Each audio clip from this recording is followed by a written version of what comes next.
शिक्षक एवं शिष्य के संबंधों में आपसी विश्वास महत्वपूर्ण है। हमें नया दृष्टिकोण देने के लिए धन्यवाद। अद्भुत जनजातीय संस्कृति को समेटे पूर्वोत्तर भारत के राज्य त्रिपुरा के प्रणवानंद विद्या मंदिर पश्चिम त्रिपुरा की छात्रा आद्रिता चक्रवर्ती हमसे ऑनलाइन जुड़ रही हैं तथा परीक्षा के तनाव से मुक्ति हेतु माननीय प्रधानमंत्री जी से अपनी समस्या का समाधान चाहती हैं। आद्रिता, कृपया अपना प्रश्न पूछिए। नमस्कार माननीय प्रधानमंत्री महोदय, मेरा नाम आद्रिता चक्रवर्ती है। मैं प्रणवानंद विद्या मंदिर पश्चिम त्रिपुरा में कक्षा 12वीं की छात्रा हूँ। मेरा आपसे यही प्रश्न है कि पेपर खत्म होने के आखिरी कुछ मिनटों में मैं घबरा जाती हूँ और मेरा लिखावट भी बिगड़ जाती है। मैं इस स्थिति से कैसे निपटूं? मुझे इसका समाधान दीजिए। धन्यवाद श्रीमान। Thank you Adrita. प्राकृतिक संसाधनों से भरपूर दान का कटोरा के रूप में प्रसिद्ध राज्य छत्तीसगढ़ स्थित जवाहर नवोदय विद्यालय करब कांकेर के छात्र शेख तैफुर रहमान ऑनलाइन माध्यम से जुड़ रहे हैं तथा परीक्षा के तनाव से मुक्ति के लिए मार्गदर्शन चाहते हैं। तैफुर रहमान, कृपया अपना प्रश्न पूछिए।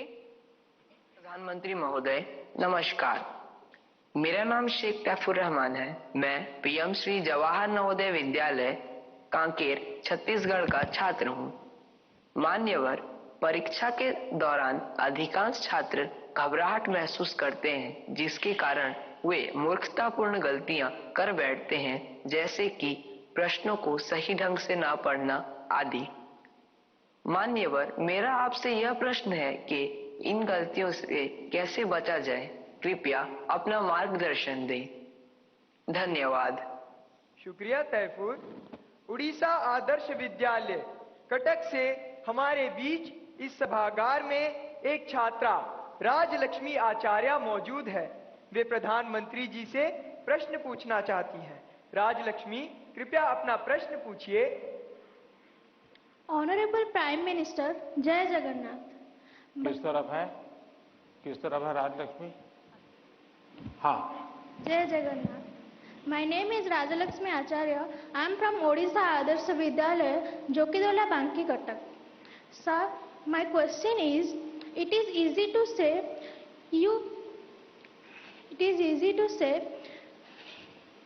you face exam with a cool mind, but in exam hall the situation is so scary, like don't move, look straight and so on. Then how can it be so cool? Thank you sir. धन्यवाद राजलक्ष्मी। प्रधानमंत्री जी, आद्रिता, तैफुर और राजलक्ष्मी और इनके जैसे अनेक विद्यार्थियों द्वारा परीक्षा पे चर्चा के पिछले सभी संस्करणों में प्राय ये प्रश्न पूछा जाता रहा है और अब भी ये प्रश्न कुछ विद्यार्थियों की चिंता का कारण बना हुआ है कि वे परीक्षा के दौरान होने वाले तनाव का सामना कैसे करें। कृपया इनका मार्गदर्शन कीजिए। घूम फिर करके फिर तनाव आ गया। अब ये तनाव से मुक्ति कैसे हो? आप देखिए कैसी गलती होती है। कुछ गलतियां यानी रोजमर्रा की हम थोड़ा ऑब्जर्व करें तो पता चलेगा। कुछ गलतियां पेरेंट्स का अति उत्साह कर देता है। कुछ गलतियां स्टूडेंट की अतिशय सिंसियरिटी कर देती है। बस समझता हूं इससे बचा जाए। जैसे मैंने देखा है कि कुछ माँ बाप को लगता है कि आज एग्जाम है तो बेटे को नई पेन ला करके दो, जरा कपड़े अच्छे पहना करके भेजो, तो उसका काफी समय तो उसमें एडजस्ट होने में ही जाता है। शर्ट ठीक है कि नहीं है, यूनिफॉर्म ठीक पहना है कि नहीं पहना है। माँ बाप से मेरा आग्रह है जो पेन रोज उपयोग करता है ना वही दीजिए आप। या वहां पेन दिखाने थोड़ा जा रहा है वो। और परीक्षा के समय किसी को फुर्सत नहीं है, आपका बच्चा नया पहन करके आया, पुराना पहन के आया है। तो ये साइकी उनको बाहर आना चाहिए। दूसरा, कुछ ऐसी चीजें खिला करके भेजेंगे, तुझे एग्जाम है ये खा के जाओ, एग्जाम है ये खा के जाओ, तो उसको और मुसीबत होती है जिसका वो कंफर्ट नहीं है। आवश्यकता से अधिक उस दिन खाना, फिर माँ कहे अरे तुम्हारा तो एग्जाम सेंटर इतना दूर है, तुम रात आते आते 7 बज जाएगा, ऐसा करो कुछ खा के जाओ, फिर कहेगी कुछ लेके जाओ। उसको वो रेजिस्ट करने लगता है, नहीं मैं नहीं ले जाऊंगा। वहीं से तनाव शुरू हो जाता है, घर से निकलने से पहले हो जाता है। तो मेरी सभी पेरेंट्स से अपेक्षा है और मेरा सुझाव है कि आप उसको अपनी मस्ती में जीने दीजिए। एग्जाम देने जा रहा है तो उत्साह उमंग के साथ चला जाए, बस जो उसकी रोजमर्रा की आदत है वैसा ही रहे वो। फिर जो सिंसियर स्टूडेंट है उनका प्रॉब्लम क्या होता है, दरवाजे तक किताब छोड़ते नहीं, दरवाजे तक। अब आप अचानक इस प्रकार से गए, इवन रेलवे स्टेशन पर भी जाते हैं ना, तो कभी ट्रेन की एंट्री और आपकी एंट्री ऐसा होता है क्या? आप 5-10 मिनट पहले जाते हैं, प्लेटफॉर्म पर खड़े रहते हैं, कहां आपका डिब्बा आएगा उसका अनुमान लगाते हैं, फिर उस जगह पे जाते हैं, फिर सोचते हैं कि पहले कौन सा लगेज अंदर ले जाऊंगा, फिर कौन सा, यानी मन आपका तुरंत अपने आप को ट्रेन आने से पहले ही सेट करने लग जाता है। वैसे ही आपका जो एग्जामिनेशन हॉल है, हो सकता है वो कोई सुबह से आपके लिए खोल के नहीं रखेंगे, लेकिन 10-15 मिनट पहले तो अलाउ कर ही देते हैं। तो आराम से जैसे ही खुले अंदर पहुंच जाइए और आराम से बैठिए मस्ती से। जरा पुरानी कोई हंसी मजाक की चीजें हैं तो उसको जरा याद कर लीजिए, और दोस्ती बगल में तो एक आध चुटकुला सुना दीजिए। हंसी मजाक में पल 5-10 मिनट बिता दीजिए। कुछ नहीं है जान पाने, कम से कम एक डीप ब्रीथिंग करिए, बहुत गहरा सांस लीजिए, धीरे धीरे 8-10 मिनट खुद के लिए जिए। आप खुद में खो जाइए, एग्जाम से बाहर निकल जाएंगे। और फिर जब आपके हाथ में क्वेश्चन पेपर आएगा तो आप कंफर्ट होंगे। वरना क्या होता है, वो आया कि नहीं, वो देखा कि नहीं, वो कैसा है, फला नहीं, टीचर कहां दिखता है, सीसीटीवी कैमरा है। अरे आपका क्या काम है जी, सीसीटीवी कैमरा किसी भी कोने पर पड़ा है, तेरा क्या लेना देना है जी। हम इन्हीं चीजों में लटके रहते हैं जी, और वही बिना कारण हमारी शक्ति समय वेस्ट करता है। हमने खुद में ही खोए रहना चाहिए। और जैसा ही क्वेश्चन पेपर आ जाए तो कभी कभी तो आपने देखा होगा कि अगर आप फर्स्ट बेंच पर आपका नंबर आया है, लेकिन क्वेश्चन पेपर वो पीछे से बांटना शुरू करता है, तो आपका दिमाग फटकता है। देखिए मेरे से तो 5 मिनट पहले उसको मिलेगा, मुझे 5 मिनट बाद में मिलेगा। ऐसा ही होता है ना, ऐसा होता है ना। अब ऐसी चीजों में अपना दिमाग खपाओगे कि पहले क्वेश्चन पेपर मुझे मिला कि 20 नंबर के बाद मिला, तो आप अपनी एनर्जी, आप परिस्थिति तो पलट नहीं सकते। टीचर ने वहां से क्यों कि आप खड़े होकर नहीं कह सकते पहले मेरे से दो, ऐसा तो नहीं कर सकते। तो आपको पता है ऐसा होना, तो फिर ऐसे ही अपने आप को एडजस्ट कर लेना चाहिए। एक बार आप ये अगल बगल की सारी दुनिया, और हम बचपन से पढ़ते तो आए हैं, वो अर्जुन को पक्षी की आंख वाली कथा तो सुनते रहते हैं, लेकिन जीवन में आता है तो नहीं, पेड़ भी दिखता है, पत्तियां भी दिखती है, तब आपको वो पक्षी की आंख नहीं दिखती है।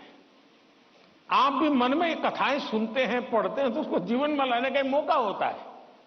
तो पहली बात तो ये है कि इन सारी बाह्य चीजों से आप, दूसरा, परीक्षा में घबराहट का कभी कारण ये होता है, कभी लगता है समय कम पड़ गया, कभी लगता है कि अच्छा होता मैं वो क्वेश्चन पहले कर लेता। तो इसका उपाय ये है, पहले एक बार पूरा क्वेश्चन पेपर पढ़ लीजिए, फिर मन से तय कीजिए कि किस आंसर में कितना मिनट मोटा मोटा मेरा जाएगा, और उसी प्रकार से अपना समय तय कर लीजिए। अब खाना खाते हैं, आप खाने के लिए बैठते हैं तो घड़ी देख करके थोड़े खाते, भाई 20 मिनट में खाना खाना है, खाते खाते आदत हो ही जाती है, हाँ भैया इतने में 20 मिनट भी हो गए और खाना भी हो गया। इसके लिए कोई घड़ी और कोई बेल थोड़ा बचता है कि चलो अब खाना शुरू करो, अब खाना बंद करो, ऐसा तो होता नहीं है। तो ये प्रैक्टिस है। दूसरा मैंने देखा है कि आजकल जो सबसे बड़ी समस्या है जिसके कारण ये समझ है, आप मुझे बताइए, आप एग्जाम देने जाते हैं, मतलब आप फिजिकली क्या करते हैं? आप फिजिकली पेन हाथ में पकड़ करके लिखते हैं, यही करते हैं ना। दिमाग अपना काम करता है, लेकिन आप क्या करते हैं? लिखते हैं। आज के युग में आईपैड के कारण, कंप्यूटर के कारण, मोबाइल के कारण मेरी लिखने की आदत धीरे धीरे कम हो गई है। जब भी एग्जाम में लिखना होता है, इसका मतलब हुआ कि मुझे अगर एग्जाम के लिए तैयार करना है तो मुझे अपने आप को लिखने के लिए भी तैयार करना है। आजकल बहुत कम लोग हैं जिनको लिखने की आदत है, और इसलिए डेली जितना समय आप अपने पठन पाठन में लगाते हैं स्कूल के बाद, उसका मिनिमम 50% टाइम आप खुद अपनी नोटबुक के अंदर कुछ न कुछ लिखेंगे। हो सके तो उस विषय पर लिखेंगे, और 3 बार 4 बार खुद का लिखा हुआ पढ़ेंगे और खुद का लिखा हुआ करेक्ट करेंगे। तो आपका जो इंप्रूवमेंट होगा किसी की मदद बिना इतना बढ़िया हो जाएगा कि आपको बाद में लिखने की आदत हो जाएगी। तो कितने पेज पे लिखना, इतना लिखने में कितना समय जाता है, ये आपकी मास्टरी हो जाएगी। कभी कभी मन से विषय आपको लगता है ये तो मुझे आता है। जैसे आप मान लीजिए कोई बड़ा प्रसिद्ध कोई गाना सुन रहे हैं, गाना बज रहा है तो आपको लगता है ये गाना तो मुझे आता है क्योंकि आपने बहुत बार सुना है। लेकिन एक बार गाना बंद करके जरा कागज पे लिखो ना वो गाना आता है क्या, तो पता चलेगा नहीं यार, सुनते समय जो मेरा कॉन्फिडेंस था, मुझे अच्छा लगता था और आता था, हकीकत में मुझे आता नहीं था। मुझे वहां से प्रॉम्प्टिंग होती थी, इसलिए मुझे वो लाइन याद आ जाती थी। और उसमें भी परफेक्ट शब्द के संबंध में जब बात आएगी तो मैं पीछे रह जाऊंगा।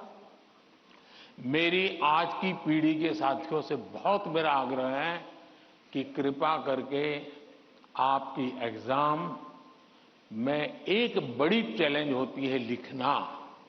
कितना याद रहा, सही रहा, गलत रहा, सही लिखते हैं, गलत लिखते, तो वो तो बात का विषय है। आप अपना ध्यान प्रैक्टिस में इस पर कीजिए। अगर ऐसी कुछ चीजों पर अगर आप ध्यान केंद्रित करेंगे, मुझे पक्का विश्वास है कि एग्जाम हॉल में बैठने के बाद जो अनकंफर्ट या प्रेशर फील करते हैं वो आपको लगेगा ही नहीं, क्योंकि आप आदी हैं। अगर आपको तैरना आता है तो पानी में जाने से डर नहीं लगता है आपको, क्योंकि आप तैरना जानते हैं। आपने किताबों में तैरना ऐसे होता है और आप सोचते हैं हाँ मैं तो पढ़ा था भाई, हाथ पहले ऐसे करते, फिर दूसरा हाथ, फिर तीसरा हाथ, फिर चौथा हाथ, तो फिर आपको लगता है हाँ पहले हाथ पहले पैर, दिमाग से खप कर लिया, अंदर जाते ही फिर मुसीबत शुरू हो जाती है। लेकिन जिसने पानी में ही प्रैक्टिस शुरू कर दी, उसको कितना ही गहरा पानी क्यों हो, उसको भरोसा होता है मैं पार कर जाऊंगा। और इसलिए प्रैक्टिस बहुत आवश्यक है, लिखने की प्रैक्टिस बहुत आवश्यक है।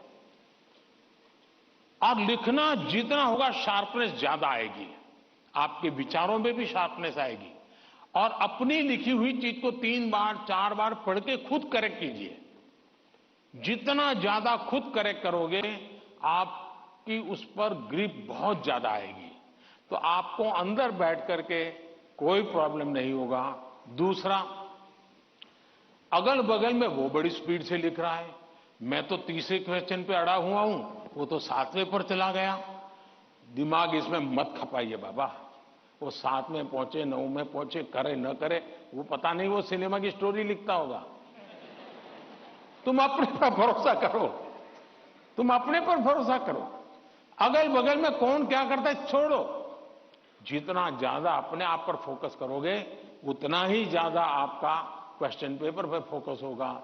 जितना ज्यादा क्वेश्चन पेपर पर फोकस होगा, इतना ही आपके आंसर के एक एक शब्द पर हो जाएगा और अल्टीमेटली आपको परिणाम उचित मिल जाएगा। धन्यवाद।